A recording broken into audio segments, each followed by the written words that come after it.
تاہم دوستو، داؤد کامل نہیں تھا. اس نے ایک خوفناک گناہ کیا تھا. ساؤل داؤد سے حسد کرتا تھا اور اسے کئی بار مارنے کی کوشش بھی کی ہے. ساری دنیا جان لے کہ خدا ہتھیاروں سے نہیں بچاتا، اس لیے کہ جنگ تو خدا ہی کی ہے، وہی تم کو ہمارے ہاتھ میں کر دے گا. کہ دنیا جان لے کہ اسرائیل میں ایک خدا ہے، کیونکہ اس نے ہمارے زندہ خدا کی فضیحت کی ہے. نے مجھے شیر اور ریچھ کے پنجے سے بچایا ہے، وہی مجھے اس فلسطی کے ہاتھ سے بچائے گا. ایک دن جب داؤد اپنی بھیڑ بکریاں چرا رہا تھا، اسرائیلی فوج کی طرف سے ایک قاصد آیا. فلسطی ایک سخت جنگجو قوم تھی جو بنی اسرائیل کے دلوں میں خوف پیدا کرنے والا ایک بڑا دیو تھا. اسرائیلی کیمپ میں پہنچ کر داؤد نے جاتی جولیت کے تانے سنے اور اس کے زہریلے الفاظ اس کے کانوں تک پہنچے. تکبر پر ناراض اور خدا پر اٹل ایمان سے بھرے ہوئے داؤد نے دیو سے لڑنے کے لیے رضاکارانہ طور پر خود کو پیش کیا. بادشاہ ساؤل کہتا ہے، تم تو ابھی چھوٹے بچے ہو، تم ابھی اس قابل نہیں ہو کہ اس سے مقابلہ کرے، تو میں اس جانور کے منہ سے اپنی بھیڑ بکریاں نکال کر لے آتا ہوں. یہ نامختون فلسطی بھی ان جانوروں کی طرح ہی ہوگا. 5 پتھر اپنے چرواہے والے تھیلے میں ڈالتا ہے. اس سرخ رو نازک چہرے والے نوجوان کو دیکھتا ہے تو اس کو ناچیز جانتا ہے کہ میں کیا کتا ہوں جو تم مجھے لاٹھی لے کر مارنے آئے ہو، کہ تم اتنے ہتھیار لے کر میرے پاس آئے ہو، لیکن میں اپنے رب کے نام سے تیرے پاس آیا ہوں اور میں تجھ کو مار کر تیرا سر تجھ پر سے اتار لوں گا، کیونکہ لشکر کی لاشیں ہوائی پرندوں اور زمین کے جنگلی جانوروں کو دوں گا. پتھر اس کے ماتھے پر گھس گیا اور وہ اسی وقت بلبلاتا. نے یہ ماجرا دیکھا تو وہاں سے دم دبا کر بھاگ گئے. موسیقی کی خوبصورت دھنیں بادشاہ کی روح کو تسکین دیا کرتی پڑا اور کئی سالوں تک بیابان میں چھپنا پڑا تھا کہ وہ اسے خدا کے ممسوح بادشاہ کے طور پر عزت دیتا تھا. میں ساؤل اور جوناتن کی موت ہو گئی. وہ عہد کے صندوق کو بھی یروشلم سے لے آیا. وہ خدا کے لیے ایک گھر بنانا چاہتا تھا، لیکن خدا کے ساتھ گناہ کرنے کے ساتھ ساتھ اس کے شوہر کو جنگ کی اگلی صفوں میں بھیج کر اپنے گناہ کو چھپانے کی کوشش کی. وہ داؤد کو بتاتا ہے کہ خدا اسے اس کے گناہ کی سزا دے گا اور اس کا اپنا بیٹا اس کے خلاف بغاوت کرے گا. خدا نے داؤد کو معاف کر دیا، لیکن اسے پھر بھی اپنے گناہ کی سزا بھگتنا پڑی. سبب سے جو اس کا بچہ ہوا تھا وہ مر گیا تھا. اور اسرائیل کی قدیم سرزمین کے قلب میں لڑکتی پہاڑیوں اور سبزہ زار وادیوں کے درمیان ایک چرواہے کا بیٹا داؤد رہتا تھا. اپنے کٹے ہوئے بالوں، دھوپ میں پوسیدہ جلد اور اندرونی آگ سے چمکنے والی آنکھوں کے ساتھ داؤد دیہاتی دلکشی اور معصومیت کی تصویر تھا. چھوٹی سی عمر میں ہی داؤد نے اپنے والد کے ریوڑ کی دیکھ بھال کرنا شروع کر دی تھی اور اس کے دن بھیڑوں کی گلہ بانی کرتے اور انہیں شکاریوں سے بچاتے ہوئے گزرے. وہ ایک فرشناس بیٹا اور ایک وفادار دوست اور ایک ہونہار موسیقار تھا. اس کی دھنیں ہلکی اور تیز ہوا کے جھونکوں میں پہاڑیوں میں گونجتی تھی. ایک دن جب داؤد اپنی بھیڑ بکریاں چرا رہا تھا، اسرائیلی فوج کی طرف سے ایک قاصد آیا جو فلسطینیوں کے ساتھ جنگ کی خبر لے کر آیا تھا. فلسطی ایک سخت جنگجو قوم تھی.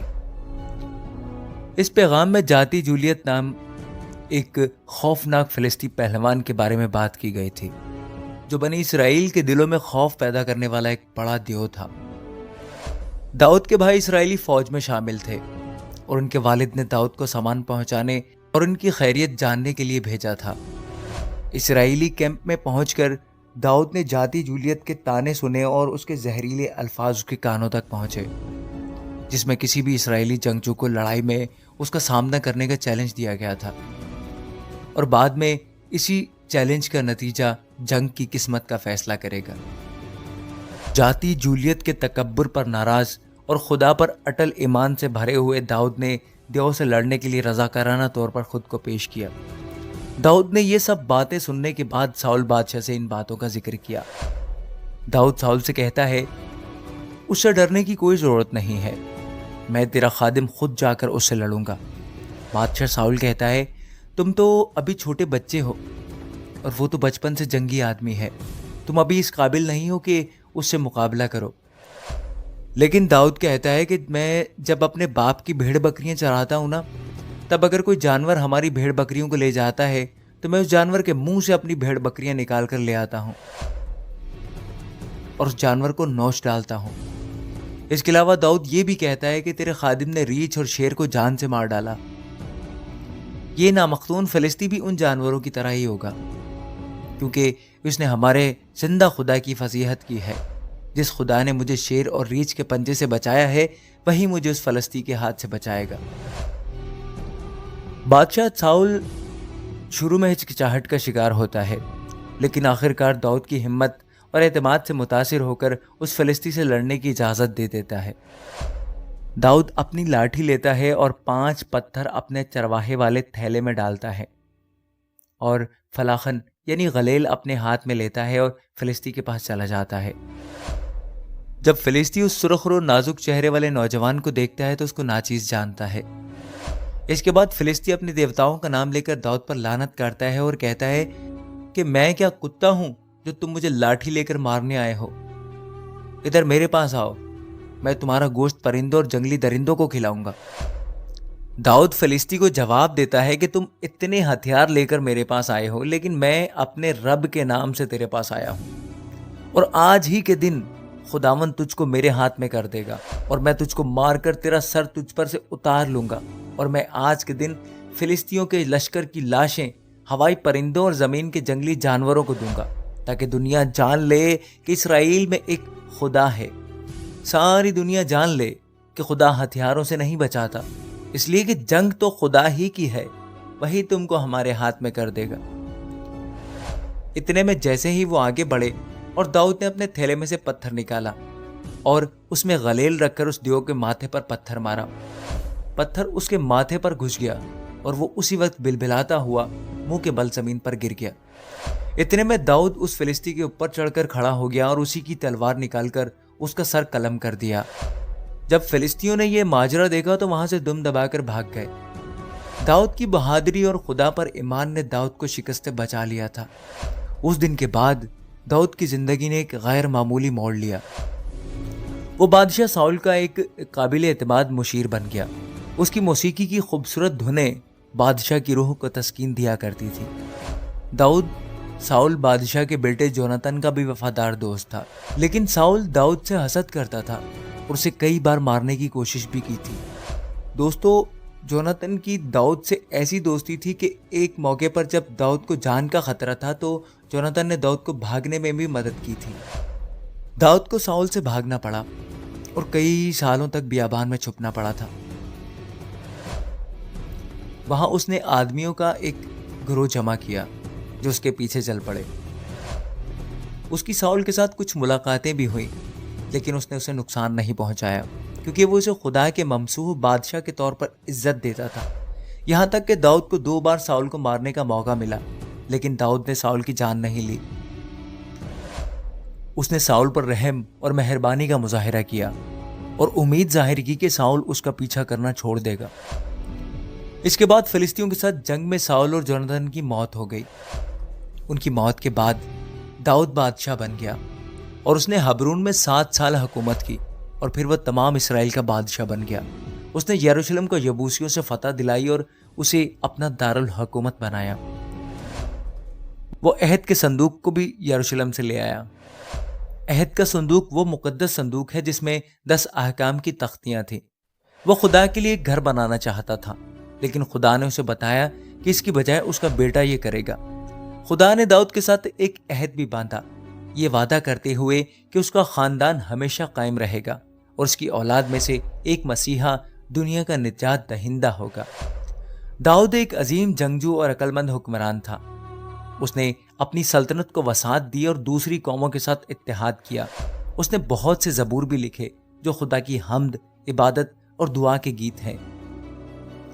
وہ خدا کا ایک پسندیدہ ترین بندہ تھا۔ تاہم دوستو، داؤد کامل نہیں تھا۔ اس نے ایک خوفناک گناہ کیا تھا جب اس نے بتسبا نام کی ایک خوبصورت عورت کو دیکھا۔ وہ اس کے ایک سپاہی اوریا کی بیوی تھی۔ داؤد نے اس عورت کے ساتھ گناہ کرنے کے ساتھ ساتھ اس کے شوہر کو جنگ کی اگلی صفوں میں بھیج کر اپنے گناہ کو چھپانے کی کوشش کی، لیکن اس کا شوہر وہاں مارا گیا۔ پر خدا داؤد سے ناراض ہوا اور اس نے ناتن نامی ایک نبی کو اس کا مقابلہ کرنے کے لیے بھیجا۔ ناتن داؤد کو ایک امیر آدمی کے بارے میں ایک مثال سناتا ہے۔ اس مثال میں ایک امیر آدمی غریب آدمی کا اکلوتا برہ لے لیتا ہے۔ ناتن داؤد سے پوچھتا ہے کہ ایسے آدمی کے ساتھ کیا کرنا چاہیے۔ داؤد مثال سنتے ہی غصے میں آ جاتا ہے اور کہتا ہے جس آدمی نے غریب آدمی کا برا حال کیا اس کو جان سے مار دینا چاہیے۔ تب ناتن داؤد سے کہتا ہے تم ہی وہ امیر آدمی ہو۔ وہ داؤد کو بتاتا ہے کہ خدا اسے اس کے گناہ کی سزا دے گا اور اس کا اپنا بیٹا اس کے خلاف بغاوت کرے گا اور اس کی بیویوں کو لے جائے گا۔ اور داؤد کو اپنے جرم کا احساس ہوا اور اس نے خدا کے سامنے اپنے گناہ کا اعتراف کیا۔ خدا نے داؤد کو معاف کر دیا، لیکن اسے پھر بھی اپنے گناہ کی سزا بھگتنا پڑی۔ تب بتسبا سے جو اس کا بچہ ہوا تھا وہ مر گیا تھا اور اس کے بیٹے ابی سلوم نے اس کے ساتھ بغاوت کی اور اس کا تخت چھیننے کی کوشش کی۔ داؤد کو یروشلم سے بھاگ کر اپنے ہی بیٹے کے خلاف لڑنا پڑا۔ وہ ابی سلوم سے محبت کرتا تھا اور اسے نقصان پہنچانا نہیں چاہتا تھا، لیکن ابی سلوم کو داؤد ہی کے ایک جرنیل نے مار ڈالا۔